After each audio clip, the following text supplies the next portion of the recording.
Oke. Halo, assalamualaikum warahmatullahi wabarakatuh. Selamat siang. Iya.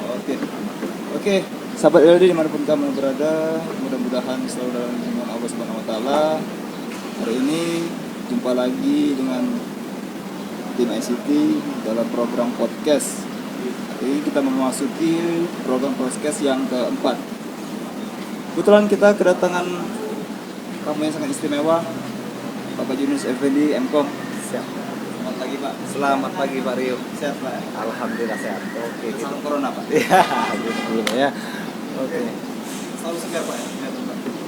Meskipun cuaca sedikit mendung, kita tetap harus segar ya. Iya, harus semangat, tetap semangat. Hobi, Pak, masih yang lama, Pak? Untuk hobi masih tetap dengan MTB-nya Pak ya. Iya, nanti kita goes bareng lagi Pak. Oke, sama dengan itu dia.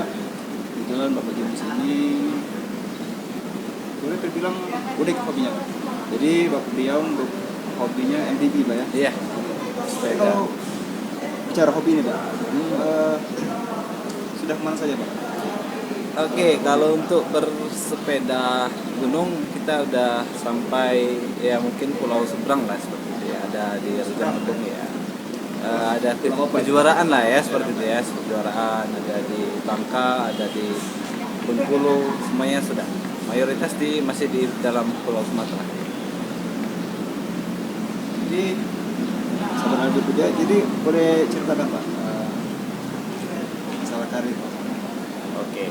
Jadi awalnya saya di sini masuk di Lembah Dempo itu tahun 2011. Iya, 2011 bulan 9 kalau misalnya. Iya, bulan 9 itu saya ngajar di Amik Lembah Dempo. Amik. Iya, dulu masih Amik ya, belum ada stimusnya ya. Tapi untuk prodinya masih tetap di prodi manajemen informatika. Iya. Untuk perjalanan studi, Pak, dulu, Pak. Oke, kalau untuk studi S1-nya saya dulu masih kuliah di Universitas Bina Dharma Palembang. Jurusannya jurusan sistem. Setelah tamat kuliah bekerja di Lembah Dempo, kemudian pihak Lembah Dempo sendiri menawarkan untuk melanjutkan studi. Setelah itu saya melanjutkan studinya untuk S2-nya di UPI YPTK Padang. Iya, Sumatera Barat. Kotanya. Di kotanya. Itu kalau untuk studi S3-nya saya tetap di ITB Lembah Dempo. Iya. Dan sekarang masih menjabat di Kepala ICT, Pak ya? Iya, kalau untuk jabatan fungsional sendiri saya kalau untuk di Lembah Dempo sendiri saya menjabat udah sekitar 8 tahun atau 9 tahun baru lumayan ya. Iya, hampir 10 tahun. Nah, boleh diceritakan, Pak, apa ICT itu apa sih, Pak? Isi dalamnya, kegiatan apa saja yang ada di dalam ICT? Oke, kalau untuk ICT sendiri kita menaungi beberapa aktivitas di dalam kampus ya, seperti informasi baik itu SIA, sister dan keseluruhan yang berkaitan dengan teknisnya informatika. Kemudian kalau untuk teknis yang lainnya ya mungkin berkaitan dengan hardware ya, hardware, perangkat keras, kebutuhan dari kampus yang berkaitan dengan teknologi informasi lah seperti itu. Jadi kalau untuk ketersediaan terutama di kampus, boleh diceritakan, Pak? Oh gitu. Jadi buat mahasiswa baru ya atau calon mahasiswa baru yang ingin kuliah di Lembah Dempo, alhamdulillah kita semuanya sudah menyediakan fasilitas yang bisa dibilang cukup bagus.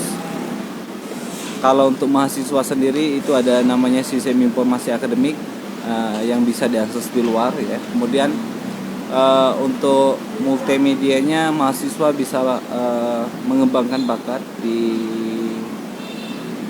jurusan multimedia ya, yaitu sistem informasi. Kita sediakan juga untuk ruang green screen, siapa tahu mahasiswa pengen mengembangkan mungkin jadi reporter dan lain sebagainya. Green screen itu apa, Pak?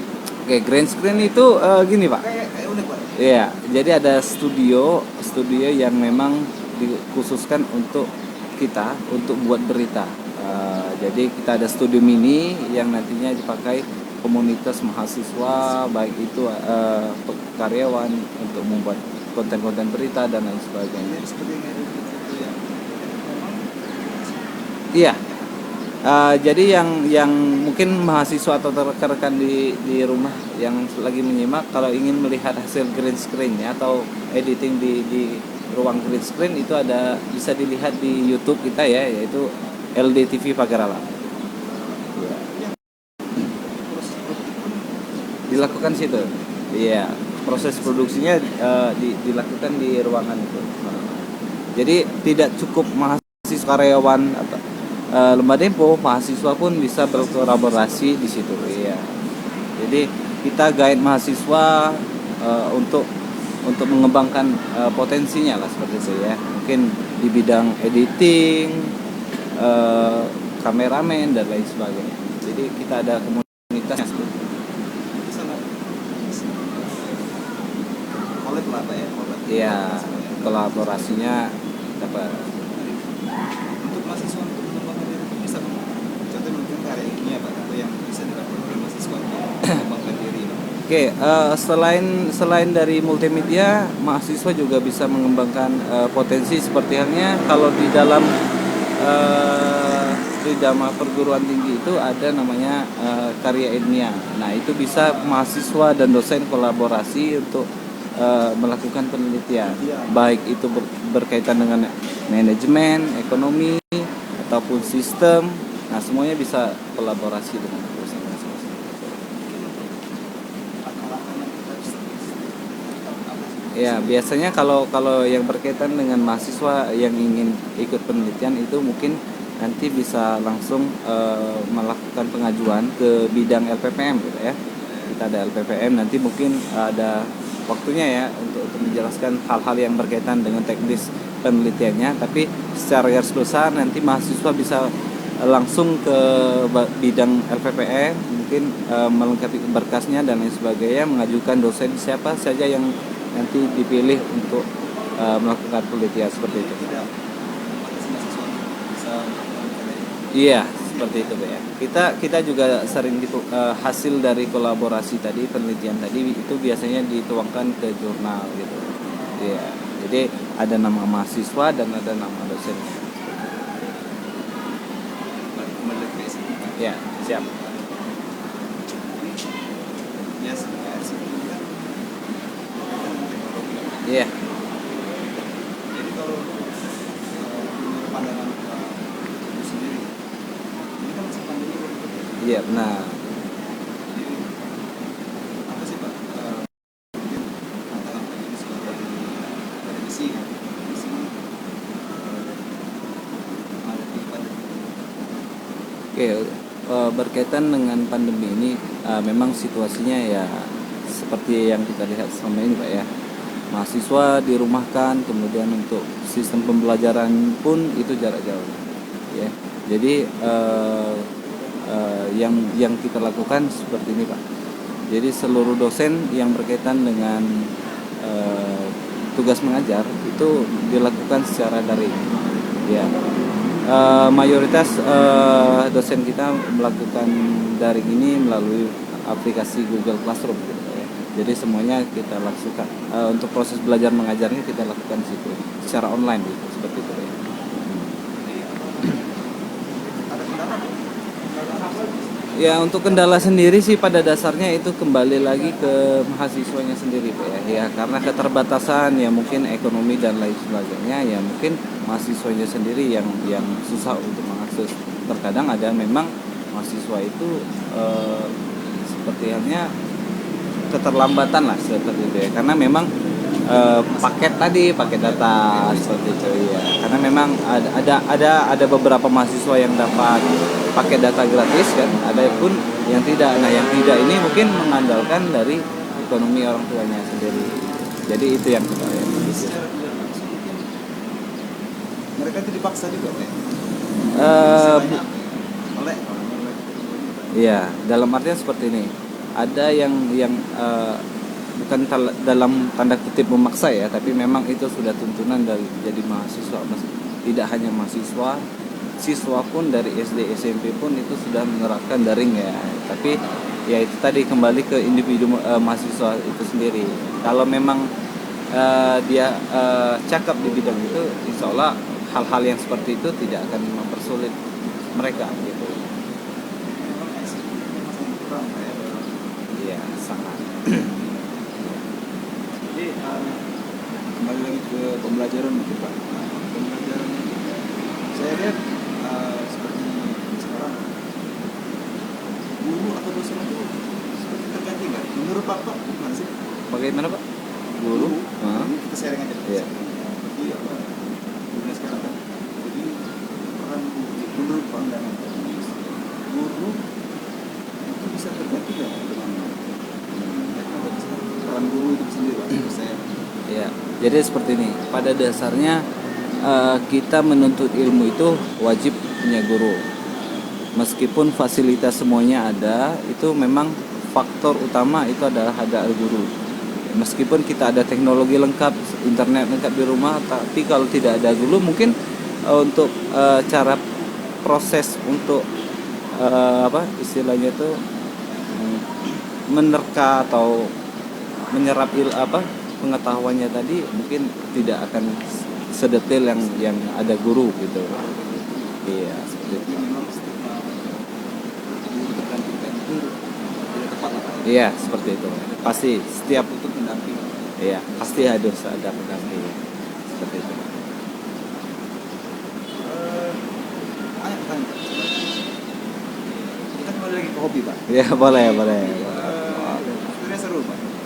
Jadi mungkin boleh komunitas Pak Juni sendiri untuk MTB Pak. Iya. Untuk MTB prospek itu gimana Pak?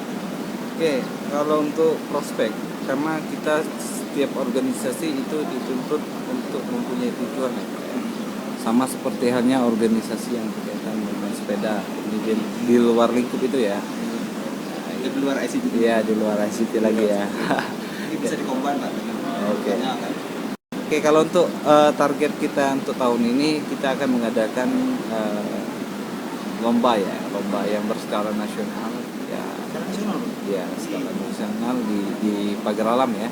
Buat teman-teman yang di sini hobi main sepeda gunung, nanti tinggal tunggu informasi dari kita. Kita ada beberapa kelas ya nanti yang akan kita tandingkan.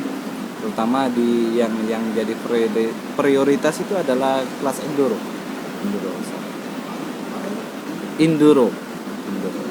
Ya, enduro. Ya, mungkin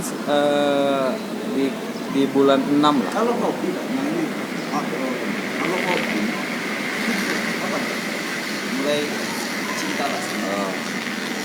Kalau hobinya sih sudah lama, sudah mulai dari SD mulai sepedaan ya. SD SMP udah main Koleksi banyak BMX. tadi.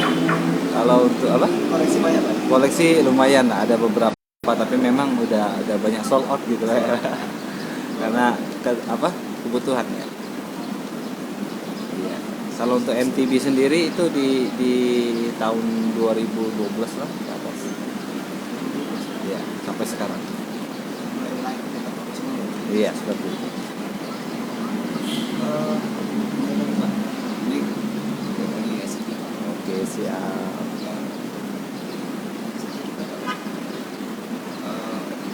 ICT itu orang-orangnya saya fasilitas Jadi untuk ICT sendiri Oke. Jadi untuk ICT sendiri untuk perorangan atau karyawan yang bergerak di bidang ICT itu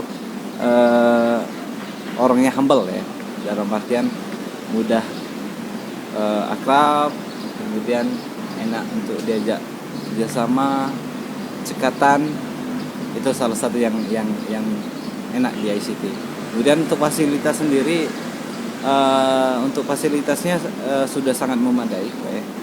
Untuk seperti halnya yang kita lakukan ini adalah peralatan dari ICT, ada peralatan podcast, kemudian ada green screen untuk ruang multimedia dan lain sebagainya, itu sudah sangat memadai. Bocoran Pak, untuk aplikasi yang bisa dipakai oleh dosen di sini.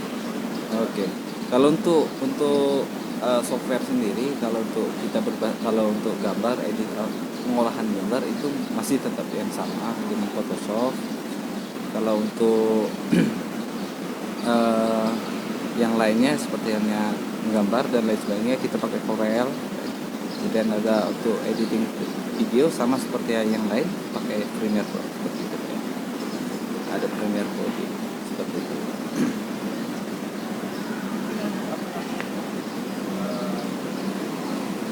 Selama kerja lah ya, bisa Iya. ada dinamika lah ya. Ya, Tantangan jadi kepala ICT itu apa saja Pak? untuk tantangannya ya mungkin pada dasarnya semuanya sama. Semuanya ada tantangan ya. Kalau tantangan tersendiri kalau untuk di bidang ICT ini ya mungkin yang berkaitan dengan perangkat keras ini Pak. Terkadang jaringannya tidak stabil gitu kan, terutama jaringan internet. Nah, yang itu kembali lagi ke karyawan-karyawan atau bidang-bidang yang lain, itu larinya ke ICT. Sedangkan kita sudah menyediakan alat tapi memang untuk aksesnya lambat. Itu kembali lagi ke provider. Mungkin yang seperti itu ya.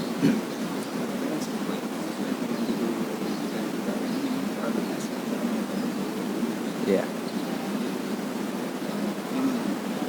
Tantangan di sana. Tantangan tersebut berkaitan Pak ya dengan usia, apalah itu Pak, pokoknya tantangan di sana. Benar. Kalau untuk tantangan sendiri untuk sekarang kan semuanya sudah berbasis IT. Jadi kalau mahasiswa itu kalau ingin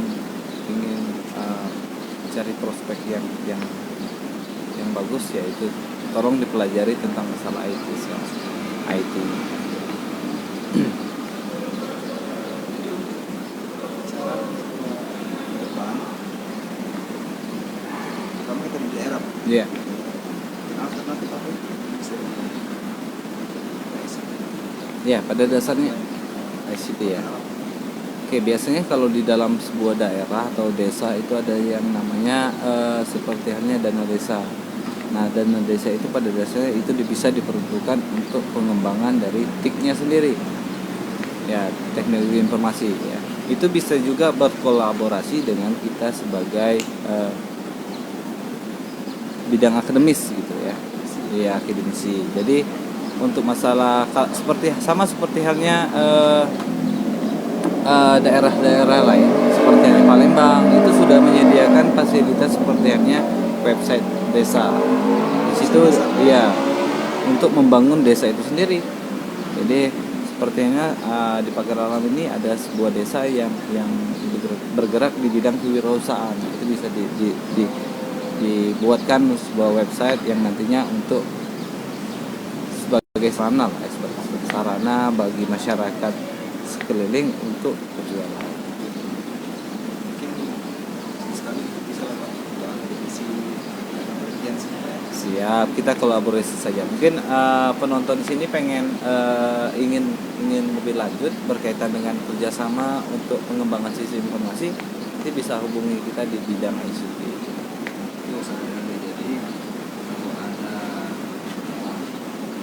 penelitian mungkin bisa gabung Pak ya. Iya benar sekali.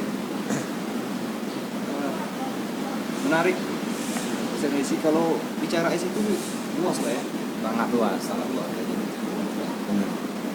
kalau bicara ICT 2 jam kurang.